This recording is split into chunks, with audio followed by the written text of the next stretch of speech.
जय हिंद प्यारे साथियों, स्वागत है आप सभी का यूपी पुलिस कांस्टेबल री एग्जाम के लिए हिंदी की एक और महत्वपूर्ण प्रैक्टिस सेट में। दोस्तों, ये प्रैक्टिस सेट आपके आने वाले यूपीपी एग्जाम के लिए बहुत इंपॉर्टेंट होने वाला है, इसलिए आप सभी लोग वीडियो में लास्ट तक जुड़े रहें। आज का पहला प्रश्न है, पयोधी, सिंधु, वारिस ये सभी किसके पर्यायवाची शब्द हैं? तो राइट ऑप्शन हो जाएगा ऑप्शन नंबर बी, ये सभी समुद्र के पर्यायवाची शब्द हैं। अगला, जिस पर क्रिया का प्रभाव पड़े उसे क्या कहा जाता है? तो संज्ञा या सर्वनाम के जिस रूप पर क्रिया का प्रभाव पड़ता है उसे कर्म कारक कहा जाता है। जैसे कि अभय पुस्तक पढ़ रहा है, अभय पुस्तक पढ़ रहा है, तो ये इसका उदाहरण हो जाएगा। राइट ऑप्शन होगा ऑप्शन नंबर सी, कर्म कारक होगा। निम्नलिखित में से कौन सा तत्सम तद्भव जोड़ी का सही विकल्प नहीं है? तो सूत्र का तद्भव होता है सूत्र, हस्त का तद्भव होता है हाथ, ग्राहक का तद्भव होता है गाहक, और चक्र का तद्भव गोला नहीं होता है। तो करेक्ट ऑप्शन हो जाएगा ऑप्शन नंबर सी। ठीक है, अगर चक्र का तद्भव पूछे तो होता है इसका चाक, ना कि गोला होता है। अगला, निंदा का विलोम शब्द क्या हो जाएगा? इंपॉर्टेंट क्वेश्चन है ये। स्तुति, राग, द्वेष या सम्मान? तो निंदा के विलोम शब्द होगा स्तुति। Right option option number A हो जाएगा।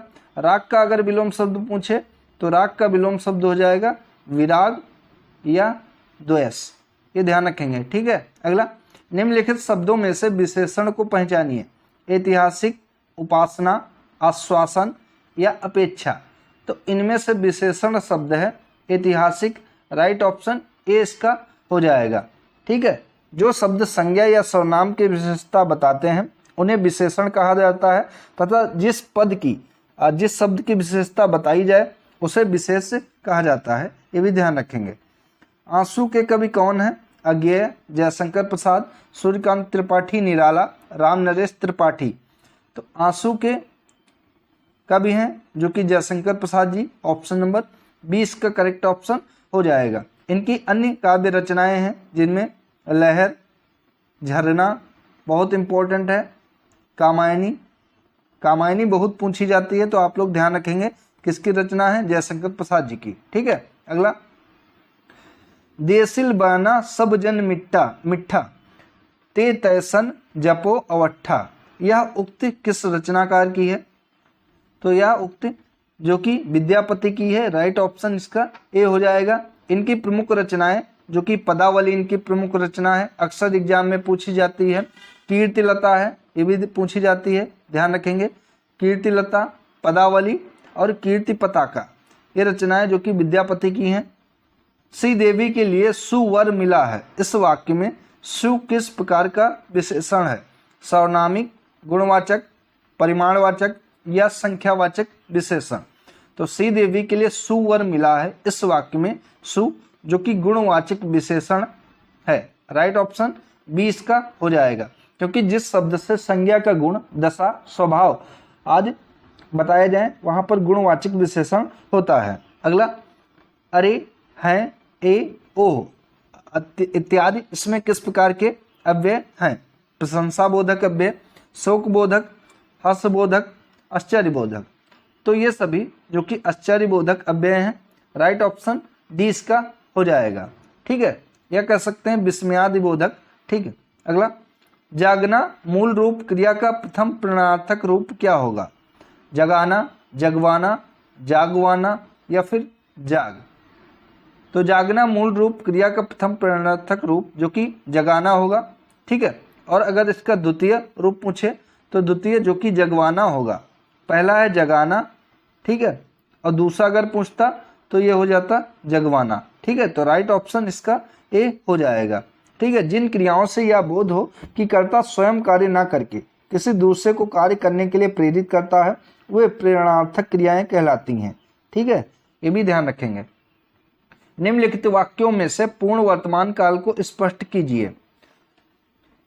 तो अब हमारे पढ़ने का समय हो गया है, वह घूमने जा रहा है, वह पढ़ रहा है, मैं बाहर आऊंगी।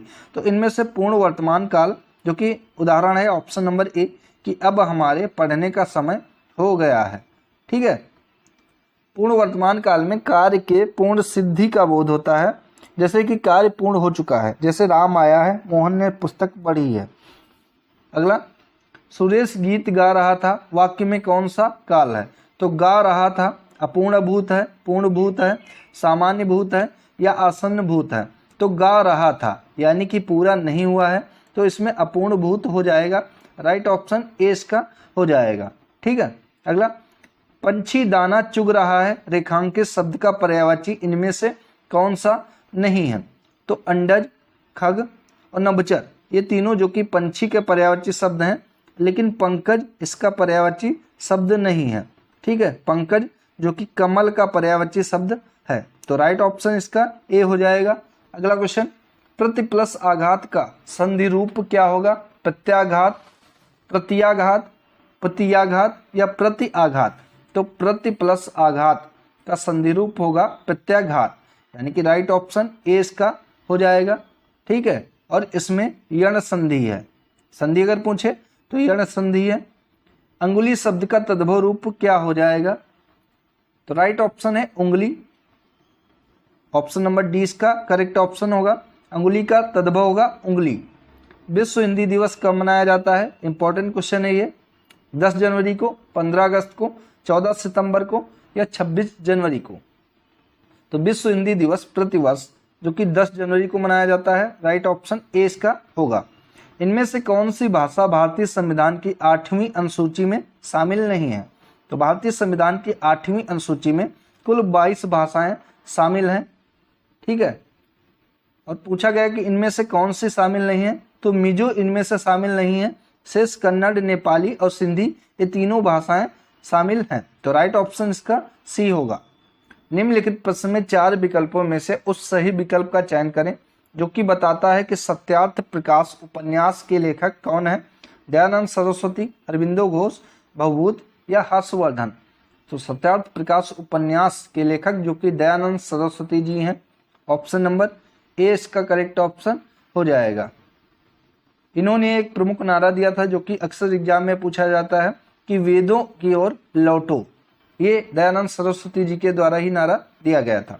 निम्नलिखित प्रश्न में 4 विकल्पों में से उस विकल्प का चयन करें जो कि उपसर्ग से बना शब्द नहीं है। तो पुनर्जन्म, कुधर्म, आजीवन, दिखावा। तो इनमें से दिखावा जिसमें कोई भी उपसर्ग नहीं लगा है। अगर पुनर्जन्म की बात करें तो पुनर्जन्म में पुनर् उपसर्ग का प्रयोग किया गया है। ठीक है, और कुधर्म में कु उपसर्ग का प्रयोग किया गया है। दिखावा में कोई भी नहीं किया है, और आजीवन में तो आ उपसर्ग का प्रयोग किया गया है। निम्नलिखित प्रश्न में 4 विकल्पों में से उस विकल्प का चयन करें जो कि दिए गए शब्द का सही समान अर्थ वाला शब्द है, यानी कि पर्यायवाची शब्द पूछा गया है। तो दुविधा का पर्यायवाची शब्द इनमें से कौन सा हो जाएगा? तो धर्म संकट, यथातथ्य, विस्तृत या होनहार? तो दुविधा का विलोम शब्द पर्यायवाची शब्द होगा समानार्थी शब्द कि धर्म संकट। राइट ऑप्शन ए इसका होगा। रस से भरा विग्रह का सामासिक पद इनमें से कौन सा होगा? रसीली, रसायन, रसपूरा या रस भरा? तो राइट ऑप्शन है रस से भरा। इसका विग्रह का सामासिक पद हो जाएगा रस भरा। राइट ऑप्शन डी इसका होगा। अगला, निम्नलिखित में समुदायवाचक विशेषण कौन सा है? प्रत्येक, दूना, तीन या चारों? तो इनमें से समुदायवाचक विशेषण है चारों। राइट ऑप्शन डी इसका होगा। बहुत बढ़ा चढ़ाकर कही गई उक्ति वाक्यांश के लिए एक सार्थक शब्द क्या होगा? भूमिका, पृष्ठव्य, अवैतनिक या अतिशयोक्ति? तो बहुत बढ़ा चढ़ाकर कही गई उक्ति या कथन, इसके लिए हो जाएगा अतिशयोक्ति। राइट ऑप्शन डी इसका होगा। दिए गए पर्यायवाची शब्दों में से वाक्य में आए रिक्त स्थान के लिए सही शब्द चुनिए। तिरंगा भारत का राष्ट्रीय है, निशान, पताका, चिन्ह या ध्वज? तो तिरंगा भारत का राष्ट्रीय ध्वज है। राइट ऑप्शन डी इसका होगा। अशक्त का विलोम शब्द क्या होगा? तो अशक्त का विलोम शब्द हो जाएगा सशक्त, यानी कि राइट ऑप्शन डी इसका होगा। अगला, ओष्ठि अल्प प्राण घोष व्यंजन वर्ण का उदाहरण इनमें से कौन सा है? तो ओष्ठ अल्प प्राण व्यंजन होते हैं पा, बा और मा। तो पा बा म, यानी कि ऑप्शन में बा दिया है तो राइट ऑप्शन 20 का होगा।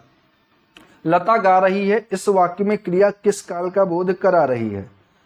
अपूर्ण वर्तमान का, सामान्य भविष्य का, सामान्य भूत का या अपूर्ण भूत का?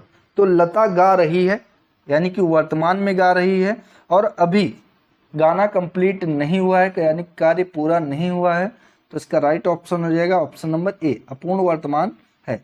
ठीक है, अगला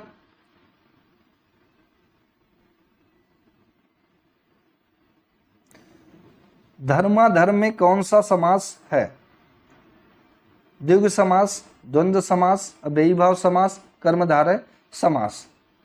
तो धर्माधर्म में द्वंद्व समास है, ऑप्शन नंबर 20 का करेक्ट ऑप्शन हो जाएगा। अगर इसका समास विग्रह करेंगे तो होगा धर्म या अधर्म, ये इसका समास विग्रह हो जाएगा, राइट ऑप्शन बी है।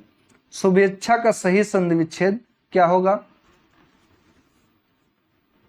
तो शुभेच्छा का सही संधि विच्छेद हो जाएगा शुभ प्लस इच्छा। ठीक है, ये इसका सही संधि विच्छेद हो जाएगा, तो राइट ऑप्शन 20 का सही होगा, बी करेक्ट ऑप्शन है। निम्नलिखित प्रश्न में 4 विकल्पों में से उस विकल्प का चयन करें जो कि दिए गए शब्द का सही समान अर्थ वाला शब्द है। तो पत्थर का समान अर्थ वाला शब्द इनमें से कौन सा होगा? तो गिरी भी नहीं है, नभचर भी नहीं है, निर्भय नहीं, पाषाण ये पत्थर का समान अर्थ वाला शब्द है, राइट ऑप्शन ए इसका हो जाएगा। अगला, अभिमानी का स्त्रीलिंग इनमें से क्या होगा? अभिमान्या, अभिमाना, अभिमानिनी या अभिमन्या? तो अभिमानी का स्त्रीलिंग शब्द इनमें से हो जाएगा अभिमानिनी, राइट ऑप्शन सी इसका हो जाएगा। अगला, महावीर प्रसाद द्विवेदी सरस्वती के संपादक किस वर्ष बने? 1901, 1902, 1903, 1904। तो महावीर प्रसाद द्विवेदी ने वर्ष 1903 में सरस्वती पत्रिका का संपादन किया। ठीक है, और इस पत्रिका का प्रकाशन जो कि 1900 में हुआ था, तो राइट ऑप्शन सी इसका हो जाएगा 1903। निम्नलिखित में से कौन सा शब्द द्विगु समास का उदाहरण है? दशानन, सम्मार्ग, नीला पीला, तिमाही। तो द्विगु समास का उदाहरण इनमें से हो जाएगा तिमाही, राइट ऑप्शन डी इसका हो जाएगा। ठीक है, जिस समास का पहला पद संख्या बोधक हो, तो यहाँ पर पहला पद यानी कि तीन को सूचित कर रहा है, तो संख्या बोधक है, इसलिए यहाँ पर द्विगु समास हो जाएगा, तो राइट ऑप्शन डी है। इनमें से किस वाक्य में कर्मवाच्य है? श्याम पुस्तक पढ़ेगा, श्याम पुस्तक पढ़ रहा है, श्याम के द्वारा पुस्तक पढ़ी गई या श्याम ने पुस्तक पढ़ी? तो कर्मवाच्य राइट ऑप्शन सी होगा कि श्याम के द्वारा पुस्तक पढ़ी गई। क्रिया के उस रूपांतर को कर्मवाच्य कहते हैं जिसमें वाक्य में कर्म की प्रधानता का बोध हो। तो पुस्तक किसके द्वारा पढ़ी गई? तो श्याम के द्वारा पढ़ी गई, इसलिए यहाँ पर कर्मवाच्य हो जाएगा। अब नीचे अनुच्छेद दिया गया है, इसको पढ़कर नीचे प्रश्नों के उत्तर देने हैं। तो सबसे पहले ध्यान पूर्वक आपको अनुच्छेद पढ़ना है। तो तमिलनाडु के पास बंगाल की खाड़ी के तट पर पौंडीचेरी स्थित है। यहाँ भारत और फ्रेंच सभ्यताओं का संगम दिखता है। पौंडीचेरी का अरविंद आश्रम और मडकुल विनायक मंदिर प्रमुख दर्शनीय स्थलों में शामिल हैं। तमिल के सुख्यात कवि सुब्रमण्यम भारती ने स्वतंत्रता आंदोलन के समय इस विनायक का स्तुति गान किया था। यहाँ के अरविंद आश्रम में नित्य भक्तों की भीड़ उनकी समाधि के इर्द गिर्द देखी जा सकती है। यहाँ से कुछ ही दूर अंतर्राष्ट्रीय आवासीय बस्ती के रूप में विकसित आरोविले स्थित है। यहाँ मातृभूमि मां अरविंद की याद में बना है। विश्व बंधुता की भावना फैलाने के उद्देश्य से आरोविले की स्थापना की गई है। अब इससे संबंधित प्रश्नों के उत्तर देने हैं। तो पौंडीचेरी के संबंध में कौन सा कथन इनमें से सही नहीं है? तो पौंडीचेरी बंगाल की खाड़ी के तट पर स्थित है, ये भी सही है। पौंडीचेरी में अरविंद आश्रम है, ये भी सही है। पौंडीचेरी जो कि तमिलनाडु राज्य में स्थित है, तो ये गलत है। पौंडीचेरी में मडकुल विनायक मंदिर है, ये भी सही है, तो राइट ऑप्शन इसका सी हो जाएगा। भारती ने स्वतंत्रता आंदोलन के समय किनका स्तुतिगान किया था? मडकुल विनायक मंदिर का, अरविंद आश्रम का, आरोविले का या मडकुल विनायक का? तो राइट ऑप्शन है डी, मडकुल विनायक का स्तुतिगान किया था, राइट ऑप्शन डी होगा। अगला, विश्व बंधुता की भावना के उद्देश्य से किसकी स्थापना की गई है? अरविंद आश्रम की, पौंडीचेरी की, मडकुल विनायक मंदिर की या आरोविले की? तो विश्व बंधुता की भावना के उद्देश्य से स्थापना की गई है? ऑरोविले की। राइट ऑप्शन डी इसका हो जाएगा। तो दोस्तों ये था आज का महत्वपूर्ण हिंदी का प्रैक्टिस वीडियो। दोस्तों वीडियो अगर आप सभी को अच्छी लगी है तो वीडियो को लाइक करें, शेयर करें और चैनल को सब्सक्राइब करें। दोस्तों इसी तरीके से चैनल पर यूपी जीके और यूपी पुलिस के लिए जीके जीएस की इंपॉर्टेंट प्रैक्टिस वीडियो चलाई जा रही हैं, जो कि आपके एग्जाम के लिए बहुत ही महत्वपूर्ण रहेंगी। तो आप सभी लोग उनको देख लें। इसमें जो भी क्वेश्चन कराए जा रहे हैं सभी महत्वपूर्ण हैं। साथ ही पीवाईक्यू यानी कि प्रीवियस ईयर के क्वेश्चनों को भी सम्मिलित किया गया है। करेंट अफेयर्स के क्वेश्चन भी हैं। तो ये आप सभी के लिए बहुत ही महत्वपूर्ण रहेंगी। धन्यवाद दोस्तों।